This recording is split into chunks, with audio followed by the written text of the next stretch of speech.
Halo guys, selamat sore. Kita kali ini ketemu dengan Anggi Doliniami, Hari Siregar, Master Nasional Catur di Batam. Kebetulan kami ketemu di acara pernikahan Boru Siregar. Jadi untuk mencegah waktu, saya ingin bertanya kepada Anggi Doli, Master Catur, Master Nasional, pengalaman hidupnya dari nol menjadi seorang Master Catur. Nah, kira-kira gimana? Kalau pengalaman hidup sebenarnya susah, karena waktu itu saya meninggalkan Medan itu tanpa sepengetahuan, nggak sama keluarga, orang tua juga nggak tahu. Jadi saya pergi ke Jakarta itu tanpa tujuan, tak ada yang dituju, tak ada yang dikenal. Sampai di Jakarta saya menjadi gembel. Jadi untuk memenuhi kebutuhan hidup itu, ya semuanya saya kerjakan. Jadi kuli, jadi calo, semir sepatu, dagang koran. Nah, jadi sambil dagang koran itu, di situ kan ada clipping catur. Iya. Nah, jadi saya ngikutin clipping catur itu. Nah, clipping catur sehingga saya itu, oh rupanya begini, rupanya langkah-langkah catur, begini rupanya begitu. Jadi makin banyak saya tahu. Nah, kemudian saya main catur di kaki lima. Main catur di kaki lima, di mana ada orang main catur. Nah, saya main di situ. Nah, kemudian waktu saya ke Jakarta itu tahun 75 dari Medan.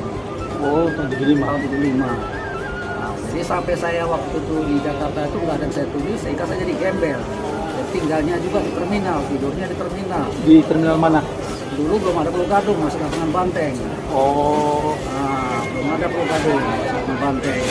Nah, jadi ya saya tidur situ. Terkadang kalau ada pemeriksaan KTP ya saya lari ke kolong jembatan tidur. Kolong jembatan. Nah kemudian ya apa saja saya kerjakan, yang penting bisa makan dulu. Setelah itu, setelah 6 bulan saya di Jakarta, baru saya kirim surat ke Medan ke orang tua bahwa saya udah di Jakarta. Ya orang tua tadinya nggak percaya, ya nggak mungkin saya bisa ada di Jakarta dengan saya nggak bawa pakaian, nggak bawa apa-apa begitu. Nah, jadi orang tua kirim surat ke Jakarta, kebetulan rupanya ada tulang di Jakarta. oh, Nah, itu tahunya setelah sekian lama. setelah 6 bulan saya kirim surat, dan itu dibaca orang tua, kirim lagi surat ke tulang supaya tulang cari saya di lapangan Banteng tulang. Oh gitu. Nah, jumpa sama tulang, dia suruhnya saya pulang ke Medan, saya nggak mau. Nah, nggak mau, ya udah saya berusaha sendiri. Nah, saya bilang ke orang tua bahwa saya bisa cari makan untuk hidup saya sendiri. Jadi berjalannya waktu, ya saya ikutilah tuh apa tuh catur itu, terus ikuti catur kaki lima itu. Jadi ada teman saya orang Chinese juga, namanya Aliong. Didaftarkannya saya pertandingan catur di KONI. Nah, waktu itu kejuaraan junior tahun 78. Pertama ikut saya belum mengerti juga itu apa bagaimana itu notasi, karena itu kan harus dicatat sama ada timernya, jamnya. Nah, saya belum ngerti, jadi belajar di tempat. Itu pun saya masih dapat nomor 3 junior DKI dan pertama kali. 79 saya nggak mau ikut, sengaja nggak mau ikut, tapi target saya tahun 80 saya harus juara DKI. Main saya tahun 80 juara DKI, saya waktu itu juara DKI. Nah, junior. Kemudian saya main lagi di senior, saya dapat nomor 3. Dikirimlah ke Jurnas kejuaraan nasional waktu itu di Salatiga tahun 80. Nah, saya bisa main di junior, bisa main di senior, tapi saya pilih di senior. Nah, saya waktu itu dapat nomor 6 Indonesia. Mantap dong. Nomor 6 Indonesia. Kemudian 81 tidak ada kejurnas, ada kompetisi lagi. Nah, saya juara 1 lagi di situ. Diambil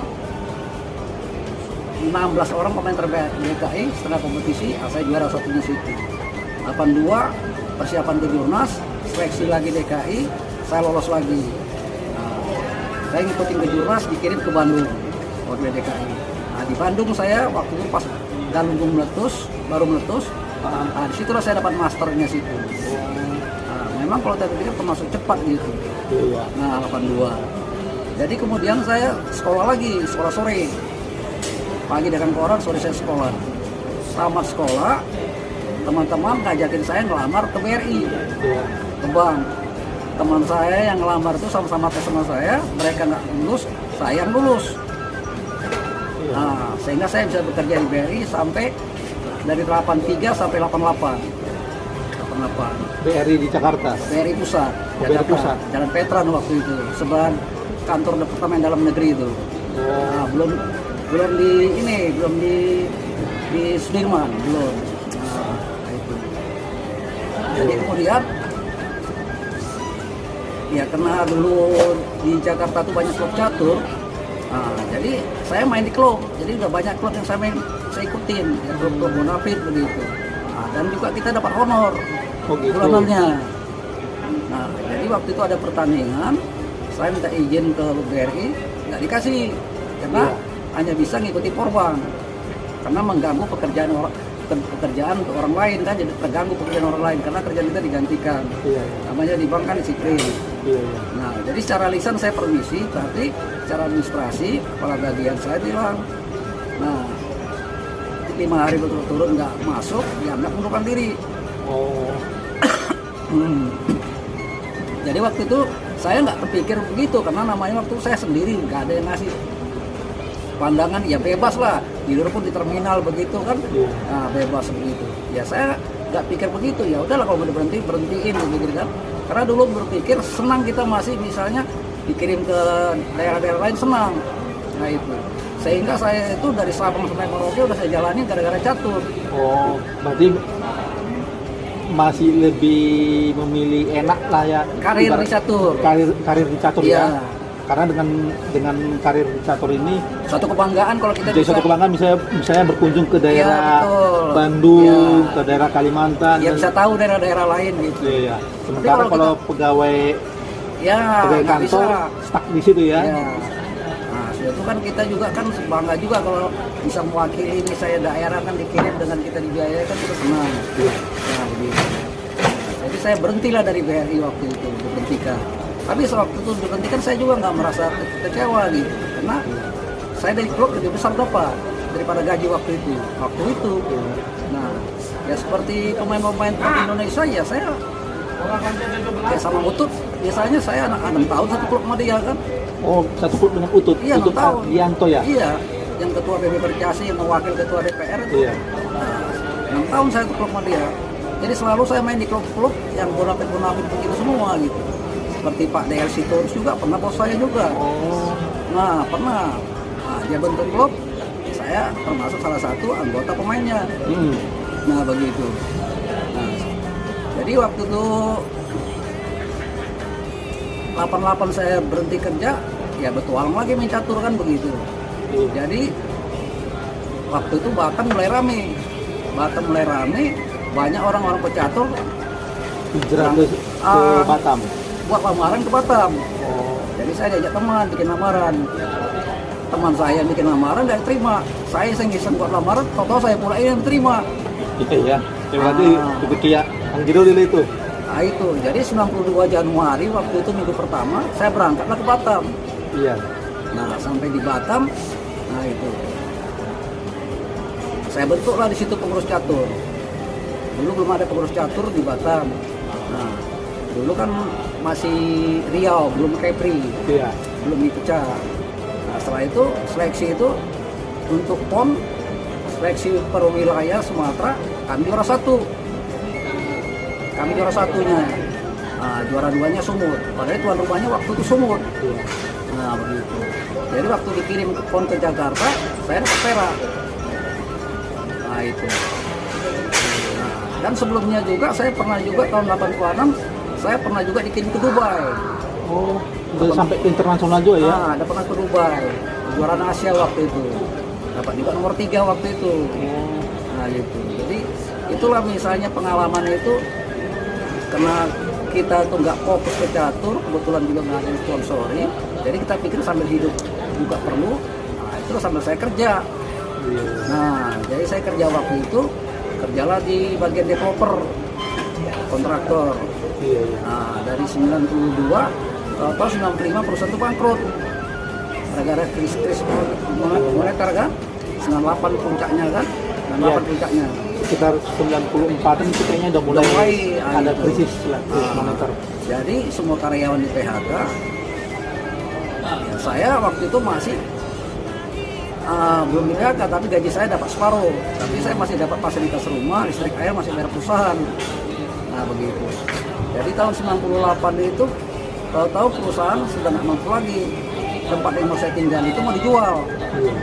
Nah, jadi ya nggak ada kerja lah kan. Nah, lamarlah kerja saya. Ada penerimaan kerja di koperasi. Koperasi ini menangani masalah sembako kebutuhan karyawan. Dan koperasi ini miliknya karyawan Citra Tupindo yang di Kabel. Nah, miliknya itu.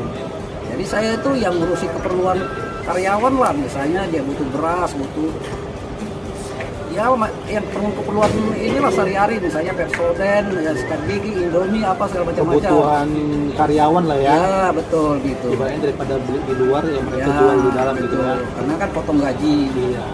Setahun saya di situ, kebetulan Citra Tupindo itu membutuhkan tenaga untuk payroll. Bagian gaji. Payroll. Gaji. Saya dipanggil ke situ, mau nggak ini dites, kalau bisa percobaan 3 bulan, kalau gagal nggak bisa kembali lagi ke koperasi karena sudah disioran. Ya, saya senang kali kan ada kesempatan. Kalau tahu 3 bulan saya percobaan lulus, langsung permanen saya di Citra Tupindo. Permanen. Iya 3 bulan aja permanen waktu itu. Nah kemudian lagi ya berjalannya waktu ya sampai saya 17 tahun di Citra Tupindo. Tadinya saya itu baru-baru masuk grade 3, bisa sampai saya terakhir grade 7. Nah, karena kita apa aja kita kerjakan. Karena saya prinsipnya dulu, saya nggak lihat gaji, yang penting saya kerja bisa makan, itu prinsipnya dulu. Nah, dan apa aja saya kerjakan. Ya seperti kayak dulu dari bank lari ke bangunan, dari bangunan tahu-tahu lari lagi ke koperasi lagi jadi layanin ini kan, ya sembako. Nah, dari situ lagi lari lagi ke koperasi lagi, dari koperasi lari lagi ke payroll, dari payroll lari lagi ke, itu kan Citra Tupindo bergerak dalam pipa kan, pipa minyak itu. Nah, jadi saya waktu itu udah pensiun, masih dikontrak lagi 2 tahun. Nah, masih dikontrak lagi 2 tahun. Nah, dikontrak lagi 2 tahun. Karena waktu itu banyak pengurangan karyawan yang masih potensial, sedangkan saya masih dikontrak, jadi banyak yang protes. Kenapa orang yang udah pensiun masih dikontrak, sedangkan yang masih potensial kok dikurangin? Karena produksi drop. Akhirnya ya karena perusahaan misalnya takut terjadi misalnya konflik orang, akhirnya ya saya nggak diperpanjang lagi kontrak. Nah begitulah perjalanan begitu, akhirnya saya nganggur lagi. Ya jadi hidup saya itu ya main catur aja. Nah kadang-kadang melatih. Kadang ya di mana tempat catur ya saya ada di situ gitu. Nah begitu. Jadi selama kerja di Citra Indo, nah itu hobi catur masih sambilan, tapi sambil jalan tuh. Sambil jalan. Sambil jalan gitu. Masih sering ikut event-event juga atau cuma ibaratnya kayak ngajarin junior? Ya ngajar-ngajari karyawan lah gitu kan. Nah, jadi kalau event-event itu udah jarang ikut. Udah jarang mengikut gitu. Nah, jadi ya setelah itu ya saya juga pernah juga waktu itu setiap akhir tahun itu pas menjelang Natal itu ada kejuaraan di Singapura itu sering dulu saya ke Singapura tuh, saya 2 kali berturut-turut juara di situ waktu itu. Dan juga setiap tahun menjelang Natal itu kan ada itu, nah, sering juga.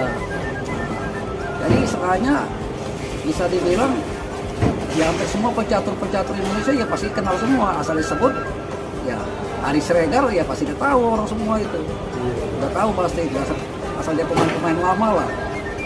Pasti tahu, biar di daerah mana aja pasti tahu, karena udah kenal semua kan. Nah begitu, nah, inilah yang terakhir kemarin kan, nah kirim ke Papua tahun kemarin. Tahun yang baru lewat ini? Iya baru lewat itu. Oh, nah, itu. Masih ikutin event di situ ya? Iya, nah itu. Nah, jadi gagal waktu itu, ya memang ya kita dibanding sama daerah-daerah lain memang jauh kan, satu dari segi persiapan, fasilitas, berarti dia lagi dari segi apanya juga, karena yang main itu kan bergu, nggak perorangan. Bergu, itu. Nah, jadi sebenarnya kalau kita mau main catur itu ya sebenarnya kemauan, jadi juga hidup. Jadi nggak ada yang nggak bisa. Ya kalau saya pikir background saya pikir ya segala kerja saya kerjain saya, gitu kan? Ya, saya dari tidur dari kolong jembatan di terminal sampai hotel bintang 5 pun udah ngalamin tidur. Iya ya. Itulah gitu gambarnya. Jadi udah semua. Jadi kalau saya tumis saya kemana-mana pun gak ada yang dijumpai, mau tidur di mana pun saya nggak peduli saya tuh. Gitu. Yang penting saya tidak menyusahkan orang, tidak mencuri, itu penting. Nah, kenapa? Kalau kita misalnya berbuat baik, pasti ada aja orang yang baik sama kita. Tolong itu. Saya merantau tuh 15 tahun sekali pun nggak pernah pulang gitu. Karena dulu tekadnya salah. Pernah sekali mandi basah terus. Kalau nggak berhasil nggak mau pulang. Ternyata nggak bagus begitu. Nah, nggak bagus. Kenapa? Ya kita merasa kita itu memaksakan diri mesti berhasil baru pulang. Itu sebenarnya nggak bagus. Nah, mungkin kalau saya waktu itu pulang mungkin ada yang berikan nasihat, ngasih masukan. Gitu. Nah ini enggak, karena dulu saya itu tak ada yang memberikan nasihat, tapi ya itulah puji Tuhan lah, tak ada yang mustahil bagi Tuhan. Ya kalau kita pikir-pikir kan, saya datang ke Jakarta nggak ada yang saya kenal, ternyata bisa hidup, nah gitu.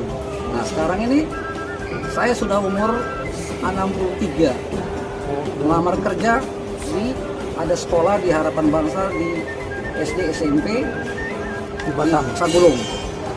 Nah, saya ngelamar toto diterima. Paling umur 63. Saya udah 3 tahun sekarang di situ. Nah, sekarang umur saya udah mau jalan 6. Nah, ya orang nggak tahu bahwa saya itu udah umur 6. Kenapa? Ya karena saya itu tidak berpikir macam-macam begitu. Selalu berpikir positif. Tidak pernah biasanya ya, walaupun ada orang menyakiti kita ya, kita nggak peduli. Yang apa yang kita pikirin, kita juga pusing sendiri kan. Yang pasti dipikirin gitu. Nah, sehingga kita gak ada penyakit. Ya puji Tuhan sampai sekarang ya gak pernah sakit gitu kan. Kelihatan kok fresh. Nah itu. Kenapa? Ya kita selalu misalnya berpikir yang positif aja. Nah walaupun kita gagal hari ini, ya memang begitu harus dilalui. Kalaupun orang berhasil ya memang dia nasib dia bagus. Jadi jangan pernah menyerah walaupun kalah kita dalam satu pertandingan, jangan pernah menyerah. Tapi harus optimis. Suatu waktu saya pasti berhasil. Harus optimis. Kenapa? Kalau kita udah pesimis lawan ngadapin orang, 25% kita udah kalah. Tapi kalau kita sugesti diri kita, saya harus menang. Siapapun lawan kita bisa kuat apapun, kita ada kemungkinan menang. Karena saya udah coba main di Kuala Lumpur, juaraan kemerdekaan Malaysia, lawan saya itu Grandmaster, ratingnya udah 2585, ya, tapi bisa saya kalahin.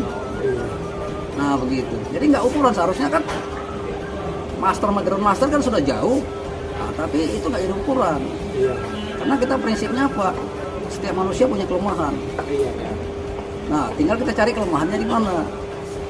Gitu. Mungkin dalam 10 kali main kita menang sekali, dia 9 kali menang, tapi yang sekali itu kita ambil karena 1 kali main kan. Iya. Jadi begitu juga hidup, ada kesempatan itu jangan sia-siakan. Nah, kita ini 9 apes, ada kesempatan 1, tapi yang 1 ini kita sia-siakan. Ya udah. Jadi jangan selalu menyia-nyiakan kesempatan itu. Walaupun belum berhasil, ya tetap optimis. Nah gitu. Ya sampai sekarang coba, saya udah umur 65, bulan 2 nanti 66. Nah, masih bisa mewakili daerah untuk masih dipercaya mewakili daerah untuk catur. Iya. Nah, kayak saya lah, kayak pekan olahraga provinsi, saya mana pernah wakilin Batam, mana bayaran paling besar saya pergi ke situ. Kayak kemarin Natuna, saya di Natuna pindah lagi ke Karimun. Nah ini kemarin pindah ke Bintan, atau pindah ke Bintan diprotes nggak boleh. Nah itu, nah jadi selalu optimis. Jadi jangan kita berpikir besar, waduh saya udah nggak bisa lagi begini, umur saya gini. Itu tidak ada batasan orang untuk maju, itu nggak ada batasan umur. Nggak ada. Selagi masih bisa Selagi masih bisa ya selalu. dan masih sehat, Jalan terus ya. Jalan terus. Walaupun belum berhasil ya Coba lagi. coba lagi. Ya, kita nggak tahu. Ya Tuhan kan punya rencana yang luar biasa. Dia mau kasih kita belum siap menerima, dia nggak kasih. Ya, contohnya sekarang ini dikasih dia 1 miliar, mungkin kita mati. Kenapa mati? Nggak bisa gunain, bingung. Akhirnya apa? Salah makan, salah gunain uang apa? Akhirnya penyakit datang.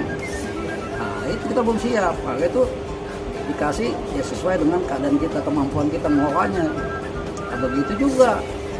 Nah, jadi ya sini kalau kita mau maju di bidang olahraga, jangan pernah berhenti belajar. Jangan pernah berhenti. Jangan belajar itu hanya pas mau bertanding baru belajar. Kalau bisa itu ya paling tidak Diasah terus menerus setiap ya. hari 1 jam 2 jam, nggak bisa 2 jam 1 jam. Yang penting kita tiap hari itu menganalisa setiap apa yang pernah kita lakukan. Nah, jadi kalau kita kalah jangan langsung kita ganti, oh nggak mungkin gini lagi, jangan. Justru kekalahan itu kita analisa kenapa bisa kalah. Dari situ ketemu, udah ketemu Salahnya di mana? Salahnya di mana? Kita mainkan lagi. Oh, waktu itu langkah ke-15, ketemulah. Nah, sampai ke angka 20, salah lagi kita, kalah lagi, cari lagi. Lama-lama sampai akhir kita ketemu semua. Nah, begitu. Nah, jadi itulah bagi orang-orang yang mau misalnya serius olahraga apapun, ya harus ada niat kita sendiri. Begitu juga hidup, jangan pernah menyerah. Nah, satu lagi, selalu berpikir positif. Nah, apapun yang dilakukan orang terhadap kamu, sama seperti firman Tuhan, ampunilah musuhmu. Nah itu, jangan ini ya kalau misalnya kita disakitin atau diapain gitu, ditipu, dibohongin, ya nggak apa-apa, ya udah, biar Tuhan yang melakukan sesuai kehendaknya kan. Nah, sehingga kita nggak timbul penyakit. Kalau kita selalu misalnya kita simpan itu timbul curiga terus. Lihat orang kita curiga, padahal nggak ada apa-apa kita curiga. Berarti positive thinking terus ya. Itu. Iyalah. Begitu juga dalam main catur juga menganalisa itu jangan misalnya positif untung-untungan. Selalu berpikir yang terbaik yang dilakukan lawan. Jangan kita mengharap dia melangkah, wah mudah-mudahan langkahnya ini. Padahal langkah lawan itu salah. Jadi kita mendoakan langkah salah, itu nggak boleh. Harus kita menganalisa itu memikirkan mana langkah lawan yang terbaik. Iya. Begitu juga kita cari jawaban yang terbaik lagi. Ibaratnya jangan berharap lawan itu melakukan kesalahan. Blunder. Jangan. Langsung di situ kita bisa masuk gitu ya. Ya, karena dia hilang kuda, Iya. silap dia, jangan begitu. Tapi memang kita bermain catur itu secara sistematis lah ya. Memang benar-benar kita menang karena kan, Menjiwai. karena kan dalam main catur ini kan kenapa orang kalah? Sebenarnya catur itu nggak kalah karena buahnya sama. Kenapa kalah? Yang dilangkakan dia, yang dipikirin dia kita tahu. Tapi yang saya langkah dia nggak tahu. Nah itu. Dia punya rencana gini. Oh, rencana dia begini kita tahu. Nah, baru kita buat jawabannya. Kita jebak dia. Misalnya dia hanya 5 langkah menghitung. 5 langkah. Kita tahu 5 langkah dia seolah-olah dia unggul. Kita tahu, oh begini kalau saya lakukan ini kita salah, dia menang.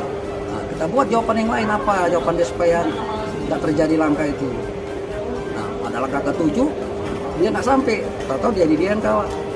Oh gitu. Ya, karena selama ini yang kalau saya perhatikan ya, ya dalam main catur itu kita tuh justru bernafsu untuk mengalahkan lawan. Bukan. Prinsip main catur itu bukan bagaimana membunuh raja lawan, bukan. Itu salah. Prinsip main catur yang benar tuh bagaimana raja kita supaya selamat.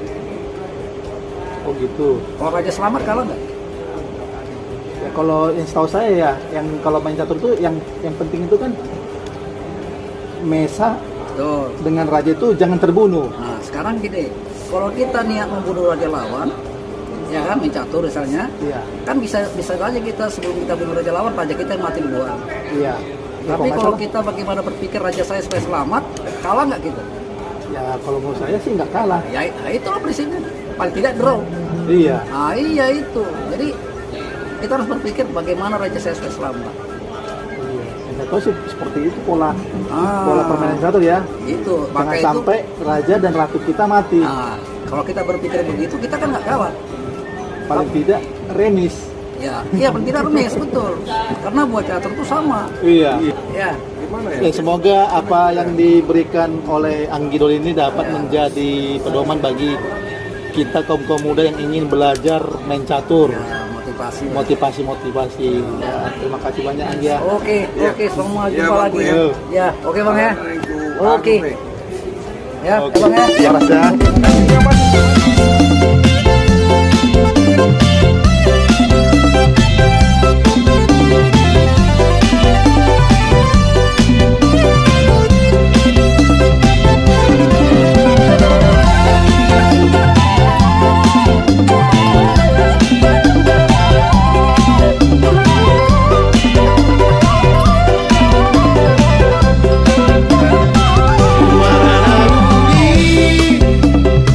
Ora pasogina Raja Siregari